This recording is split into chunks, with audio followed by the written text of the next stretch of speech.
Come, ether, vayu, air, jyoti, fire, apa, water, bu, earth, tat, there, kriteshu, in the products, yata ashayam, according to the particular location.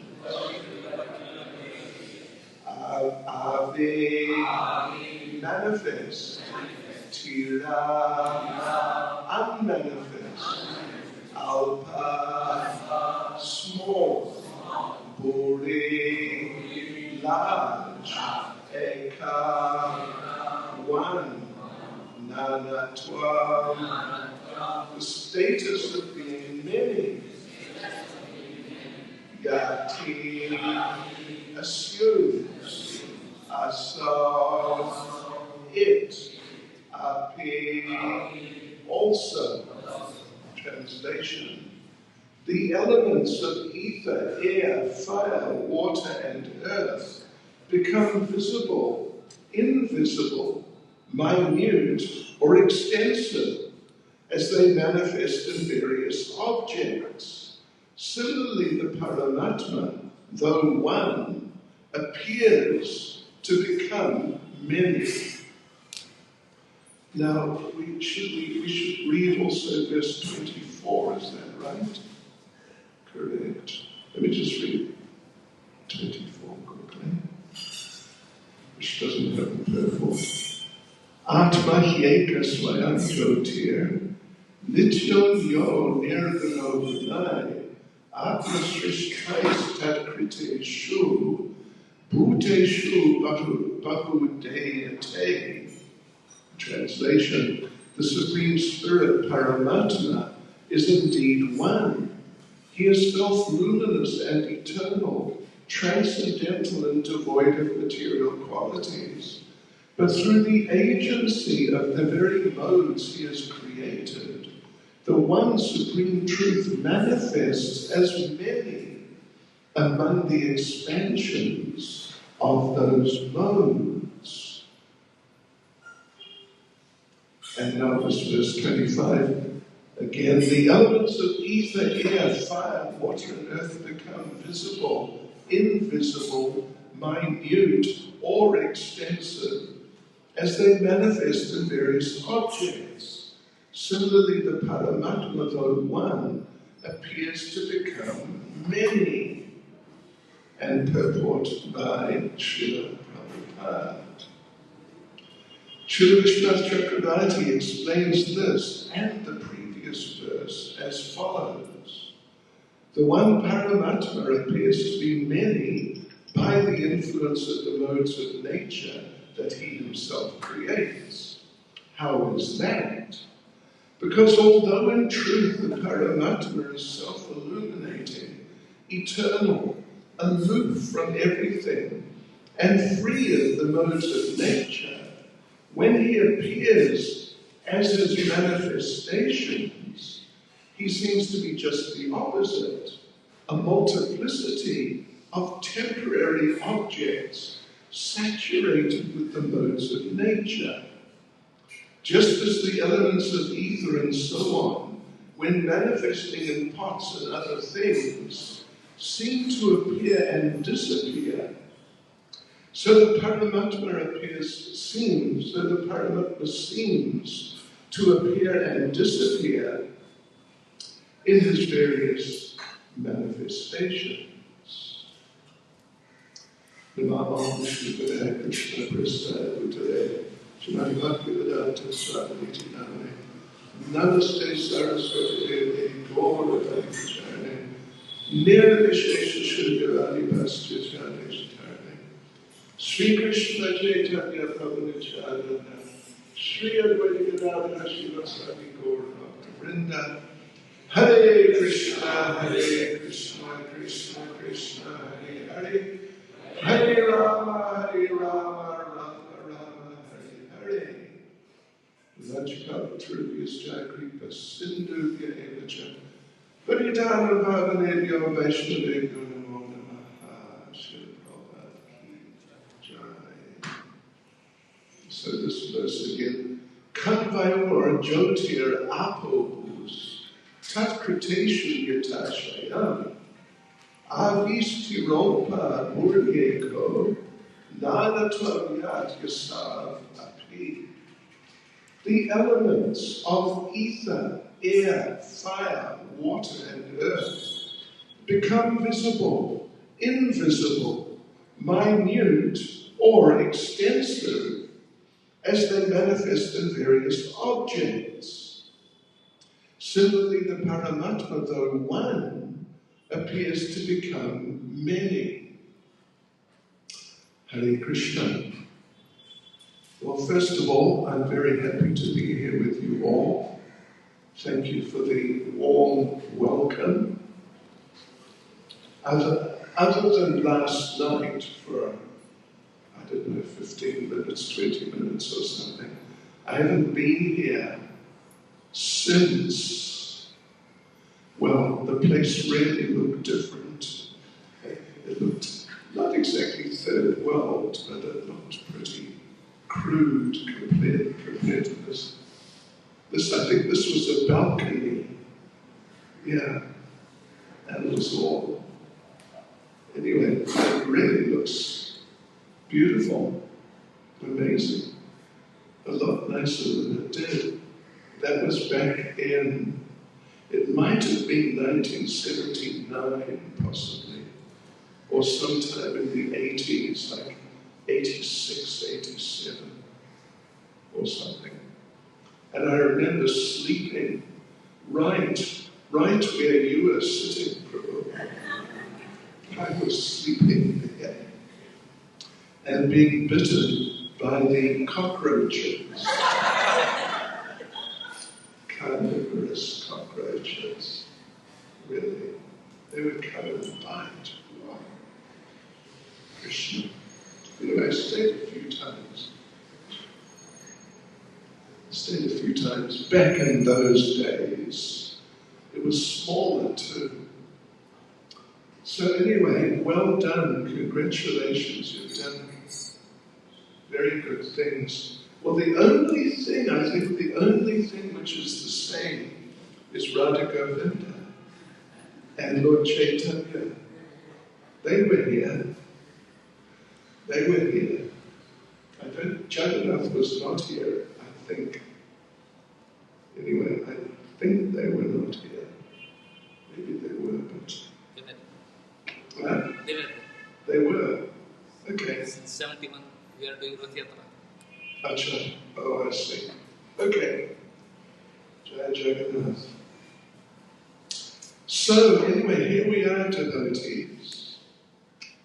And, if I probably said just out of habit, purport by Srila Prabhupada, did I say that? Or maybe out of habit you didn't even notice. It's not a purport by Srila Prabhupada, of course, it's a purport by our BBT commentators. And basically here they're just paraphrasing Srila Vishwanath Chakravarti Thakur's purport for this verse here and the previous verse. And it's interesting, I mean, it is a little complicated.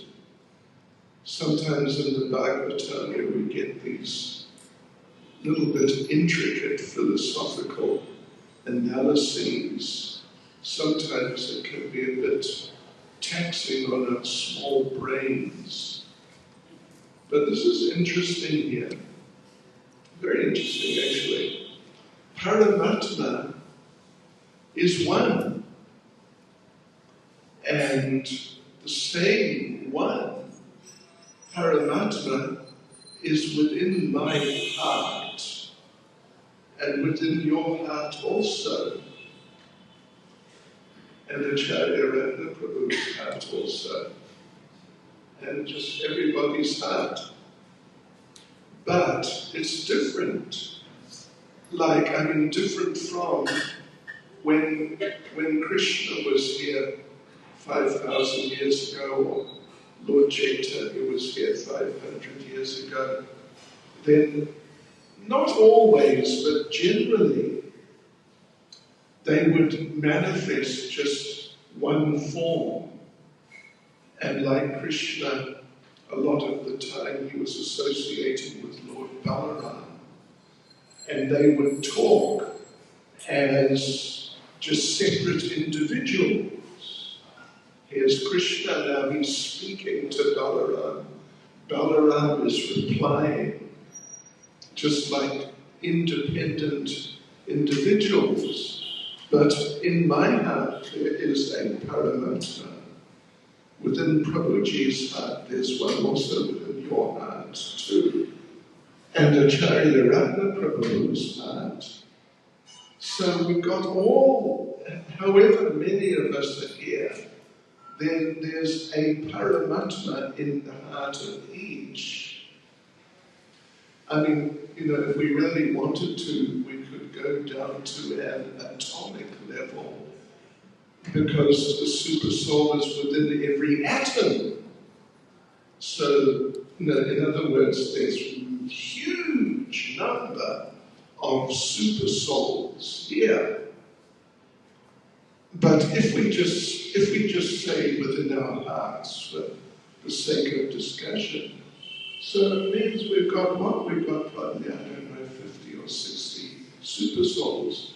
But they're all the same one. It's not like Krishna, as I've said, Krishna with Balaram, the two are separate. I mean, they're interacting, acting like separate individuals, and they speak to each other. How are you doing, Balaram? Oh, I'm doing okay. How are you, Krishna? Or as Srila Jiva Goswami says, he makes a nice point. Srila Jiva Goswami says that sometimes someone asks Balaram, who is God? Balaram says, Krishna is God. And then that person asks Balaram, well, who are you then? And Balaram says, I'm a servant of Krishna. So like quite separate identities, you could say, like two separate people, just like we are separate people. And we would converse like that as independent individuals, so they would do the same. And of course, Lord Balaram has every right, when he's asked, well, who are you? He has the right to say, I'm God also. It's not wrong. It's quite right. But he has this, he's kind of fixed in this identity that I'm a devotee of Krishna. And so who is God? It's Krishna. Krishna is God. And so they discuss things and interact like they're separate individuals. But now, if my super soul, the super soul in my body, speaks to the super soul in your body, he's very much speaking to the same person, because the Paramatma is one. I mean, I know obviously Krishna and Balaram are one also, but, at least in terms of the pastimes, they're acting as independent, separate individuals. Prabhupada, one time, it might have been here actually, anyway, somewhere in India, Prabhupada was here with one of the first groups of Western disciples to come to India with him. And two of them,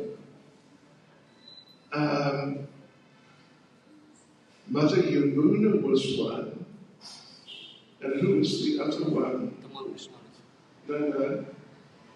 There was another one who was the sannyasi. The sannyasi from Australia, what was his name? Passed away a while ago.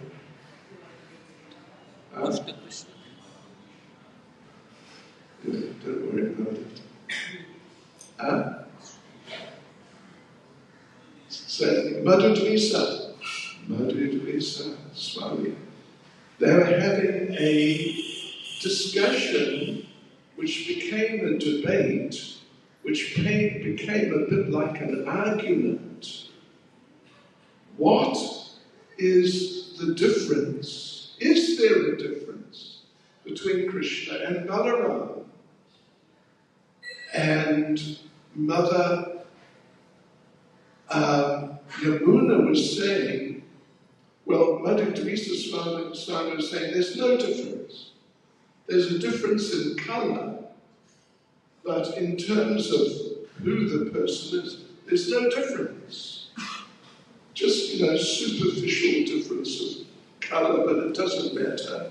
So they're not different, they're the same.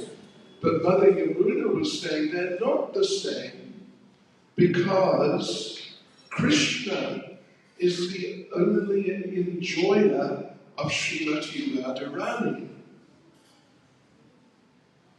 And so there's a difference. Balaram does not enjoy Srimati Radharani. So it became a little heated.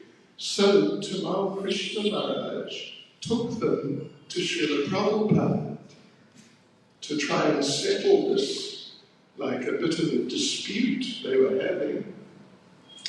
And so Tamal Krishna Maharaj is now speaking to Prabhupada on behalf of them. And Prabhupada said, Mother Yamuna says, Madhudvisa Swami says, there's no difference. Krishna, Balaram, there's just this colour difference. But it doesn't matter, it's not important, so there's no difference. And Prabhupada responded, he's right.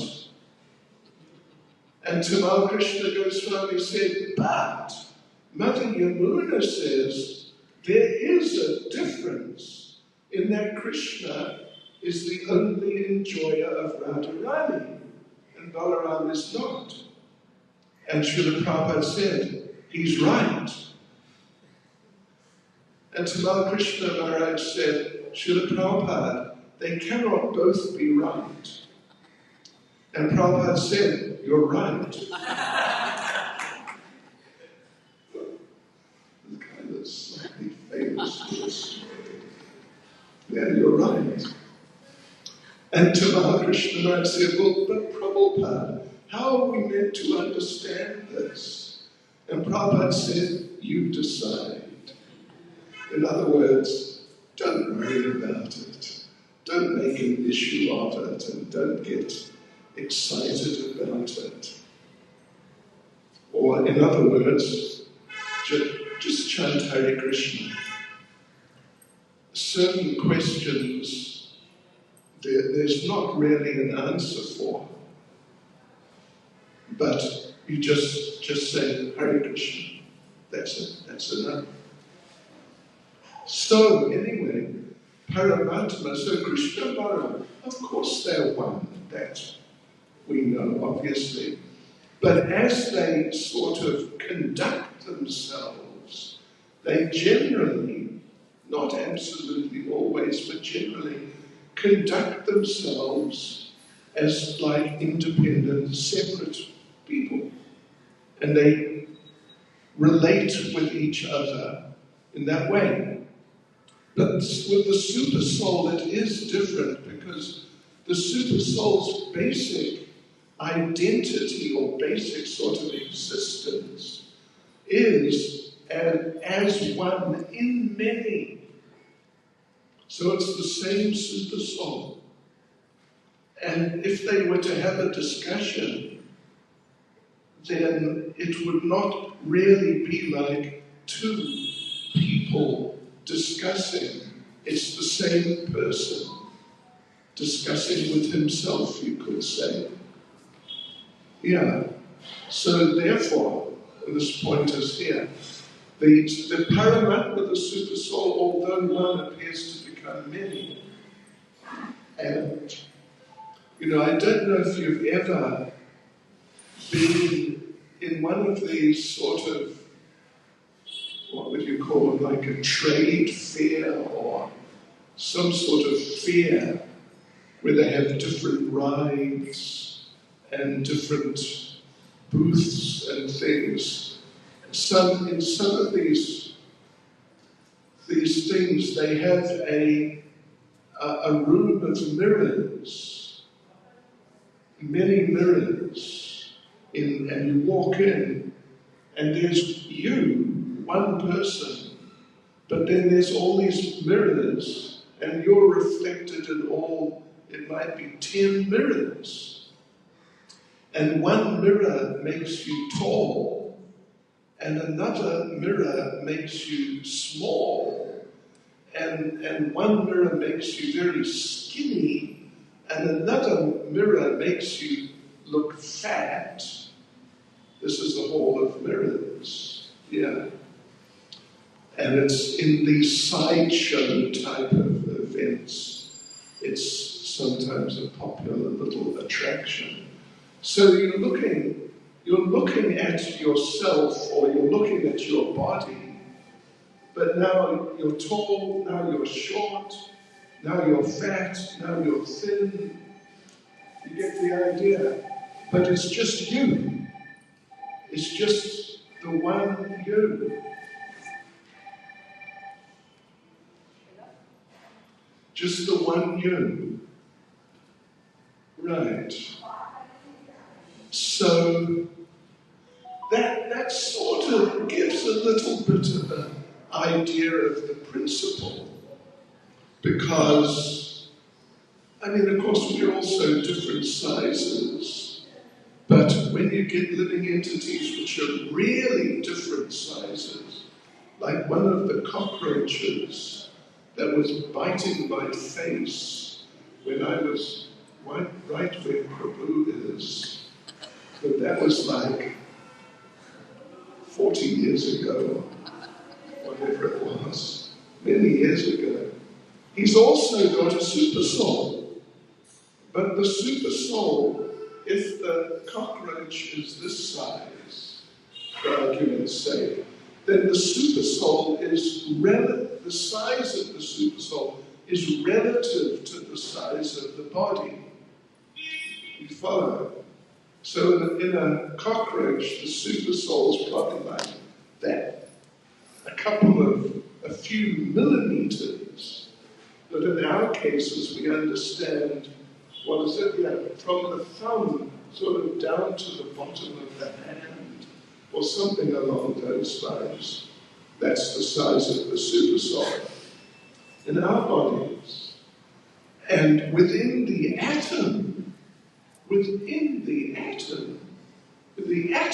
so small, it's just inconceivably small. But the super soul, same super soul, is within the atom, plus within, like a whale, a very huge creature, an elephant or a whale. The super soul is there in a size relative to the size of the body, of the living entity, of that particular living entity. So it can be confusing then. Of course, people on the material level, they sort of specialize in being confused. They're just confused about everything that you can imagine, and probably quite a few things we can't imagine. And if they hear anything about the Lord, in any form, as Krishna, as Bhagatram, Krishna is here now, speaking. He's speaking to Vasudeva and Devaki. So people don't understand Krishna. And then the super soul, Paramatma, they really don't understand. And it's all just sort of a big enigmatic haze intellectually. But basically this principle we should understand, basically Lord Krishna is conveying the idea to Vasudeva that the Paramatma appears to be one, or although one appears to become many. Vasudeva, if you've been following the discussion, if you've been following the verses, I'm sure some of you have, you would know this is all happening some time after the meeting in Kurukshetra. And at Kurukshetra, Vasudeva heard some sages discussing about Krishna. And those sages told Vasudeva something he had not really heard before. At least he hadn't heard in such a way that it really caught his intelligence and he really started thinking about it. The sages started saying that Krishna is God. He's the absolute truth. He's the Supreme Personality of Godhead. and you thought he's your son. Well, he's nobody's son at all. Actually, he's the father of every living entity. So, what have you been thinking? And Vasudeva, when he heard that, Vasudeva, because they explained these concepts to some degree, they explained to Vasudeva how Krishna is God and how he's the absolute truth. And Vasudeva was really struck with this. And Vasudeva thought, what have I been doing all these years? Because now, if they're at Kurukshetra or they're near, they were just in Kurukshetra, whatever the situation is geographically here. But Krishna has been on this planet more than 60 years, like 70 years, because this meeting happened quite a good number of years before the Battle of Kurukshetra. They were at Kurukshetra, but well before the battle. And the battle took place when Lord Krishna had been on the planet, about 94 years. About 94 years. But this is some years before that. But Krishna's been on this planet for decades. And Vasudeva, it has never occurred to Vasudeva, not seriously, that could Krishna be anything other than my son? And of course, they're in Dwarka, isn't it? They're in Dwarka now. But they were in Kurukshetra. And other than the years, like 10 or 11 years Krishna was in Vrindavan, the rest of the time he's been living with Vasudeva in Mathura and then in Dwarka for all these years, like 50 years. And it's just completely goes without saying, he's my son. Of course he's my son. But now he's heard these big sages who are very brilliant explaining that he's nobody's son. He is God, he's the absolute truth. And poor old Vasudeva, he's just like, What have I been doing all my life? I've been thinking he's my son. How on earth could I do that? Anyway, you'll go through the discussion further, and is Krishna sort of doing some achintya bheda bheda tattva. So he comes out at the end. Well, yeah, like it's one and different. Okay, I am your son, but I'm not. But I am. But I'm not. But I am. So don't stress about it. Don't worry about it too much. But you see how Vasudeva is under the influence of Yoga Maya, that even though he's seen Krishna do many amazing things like kill demons, big demons, and kill many, many soldiers at one time. He's seen Krishna do some very amazing things. But because, due to the influence of Yoga Maya, he's never considered, wow, how did he do that? If he did that, how could he just be my son? How could he just be some ordinary living entity, my son? He must be greater than that. Yoga Maya, the influence of Yoga Maya is, is very, very complex and very bewildering because it's Maya. Maya means illusion, but it's Yoga Maya. It's illusion which brings us closer to Krishna. Just like just a matter of days ago, or a couple of weeks ago or something, it was Bhagatram Puja. And of course the bridge Vasis, Vasudeva is under Yoga Maya to some degree. But the bridge Vasis, they're really under Yoga Maya, more than the inhabitants of Dwarka. And you see, Krishna is little boy, he's like 8 years old or something like that. He just turned 8, and he's holding this massive hill. I think we've all seen Bhagatram Hill before. It's big, and it was even bigger before. But Krishna's holding this huge hill, and how many thousands of tons does it weigh?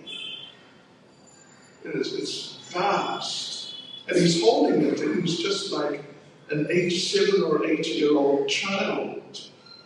And all the Brijvasis are watching Krishna.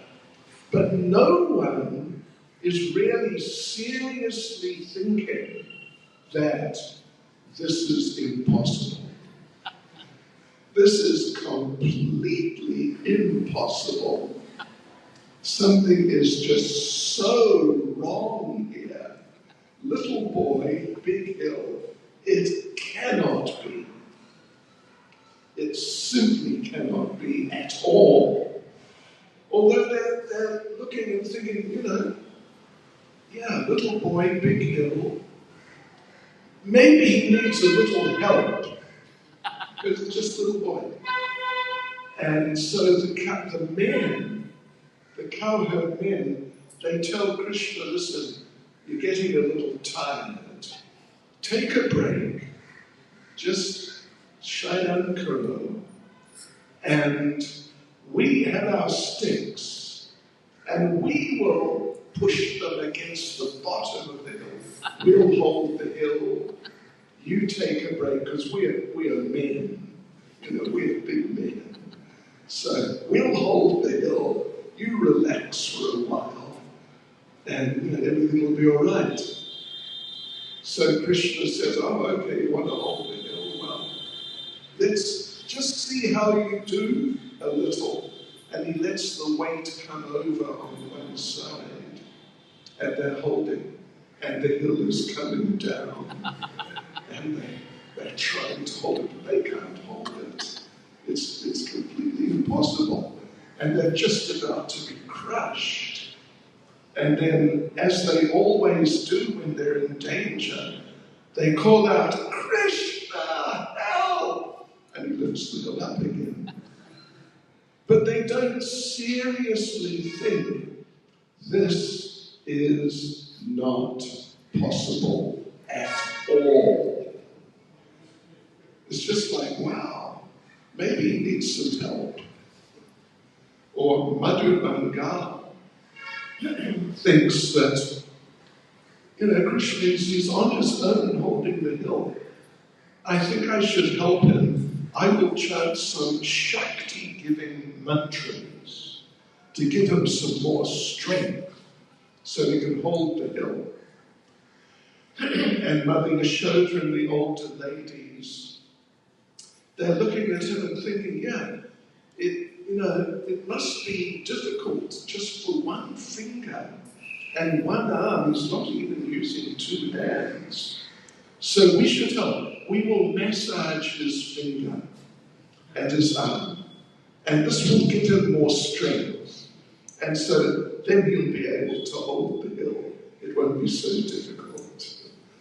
But they're not thinking, this is crazy. This is completely ridiculous. A little boy holding this hill. It's madness. But that's Yoga Maya. On one hand, they're thinking, he needs some help. We should help him.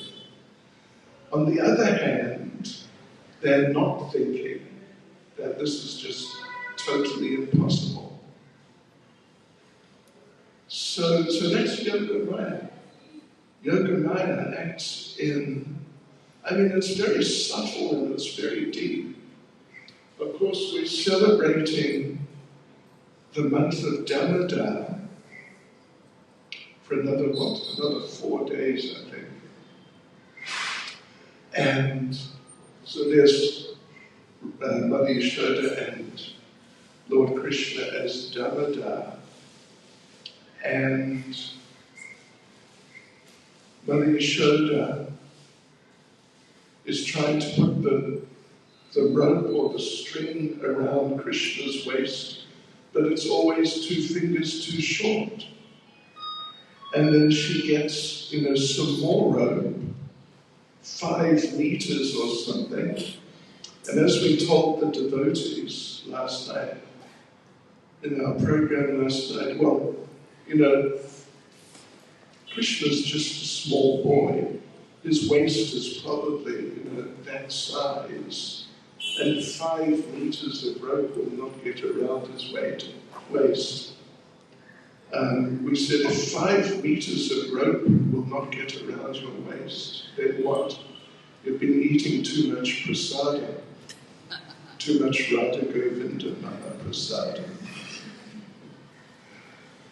But finally, she had all the rope in Vraj Mandala, like even a kilometer or something like that. But it's still 2 fingers too short. But Mother Yashoda never stopped to think that, so much rope, little boy with a stomach this size, this is impossible. It cannot be. Something is wrong. She just thought, rope's too short, must get more rope, and more rope, and more rope. It's Yoga Maya. Yoga Maya acts in different ways. And Srila Jiva Goswami, again, he makes a very interesting point that some devotees, or some people, or maybe some devotees, think that Krishna, like when he's interacting with Mother Yashoda, Krishna thinks that, who am I? I'm God, and who is she? She's my devotee.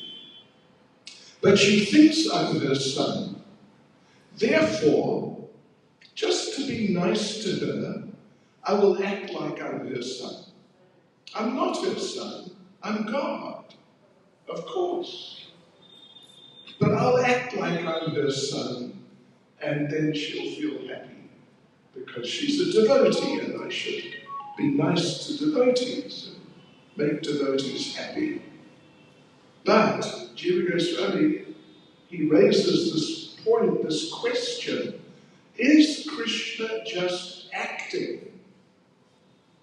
Or is Krishna as much under Yoga Maya as they are, as Mother Yashoda is?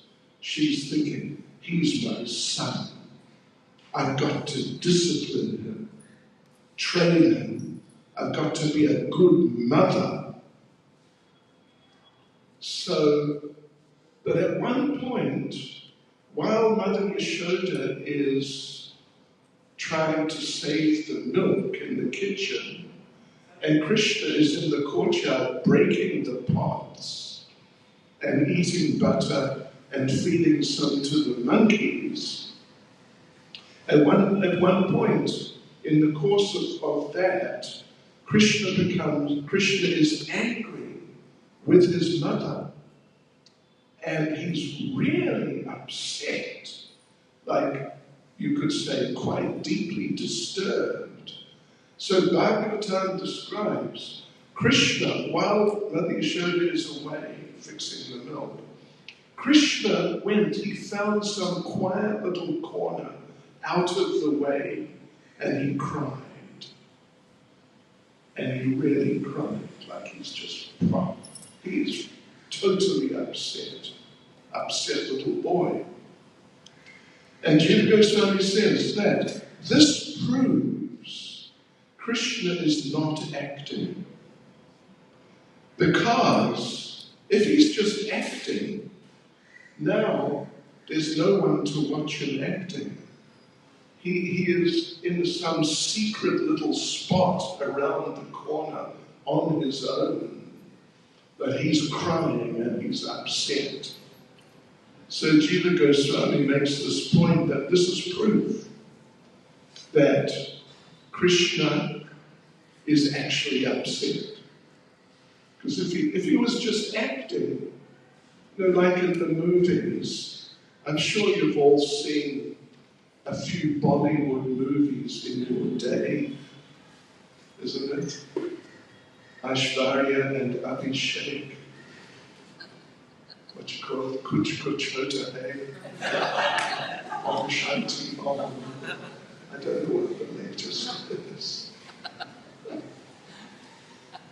Anyway, they act. And some of them are very clever.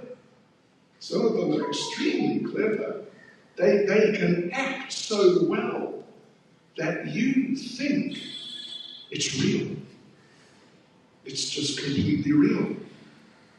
And you give your money to watch it. But it's not real. They're just acting. And as soon as they turn the camera off, then they just come back to normal. They stop acting. So if Krishna was just acting, now Mother Yashoda is away, there's nobody else around, and Krishna is in some quiet little place on his own, why would he be crying and upset and just, he's just disturbed if he's just acting. He's actually disturbed.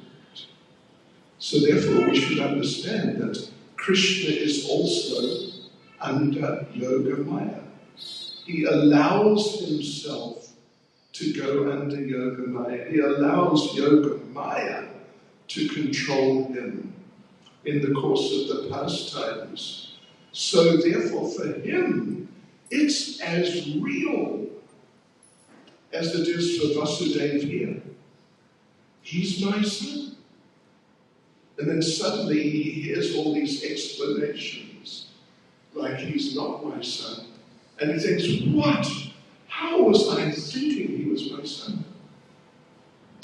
So it's Yoga Maya, just Yoga Maya coming and going and this way and that. It's just a very interesting subject. And we're over time. I'm sorry we were late getting here. So we'll finish here. Hare Krishna. Srila Prabhupada Ki Jai.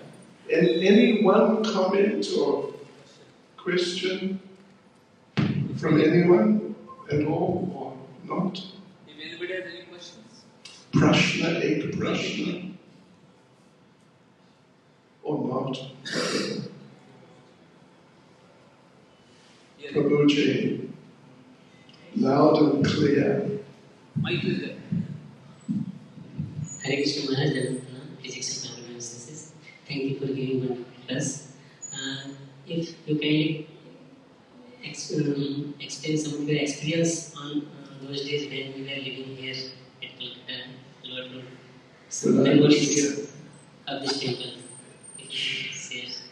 It was a long time ago. That was probably at least 35, maybe 40, maybe a little more than 40 years ago. I just remember it being sort of, we were renting it, and not the whole thing, I think, just part of it. And I forget who was the president. Sarvabhauma, no, not Sarvabhauma. Anyway, I forget who was the president. But there weren't many devotees. And it was a bit run down. You know, you get a lot of these buildings around here that are quite neglected. It wasn't as bad as many of them, but it was definitely somewhat neglected. And I was only here for a couple of days, so yeah. I remember, I think there was only one bathroom for the men, something like that. And I remember some devotees would go and swim in the lake. That was their bath. But the main thing I remember was the aggressive cockroaches. Maybe some of their descendants are here, hiding under the floorboards, I don't know. But yeah, they were nasty actually. Sure. And they were big. But maybe they were probably fallen devotees. Hare Krishna. Srila Prabhupada Ki Jai. So let's Bhakti Chaitanya Swami Maharaj Ki Jai.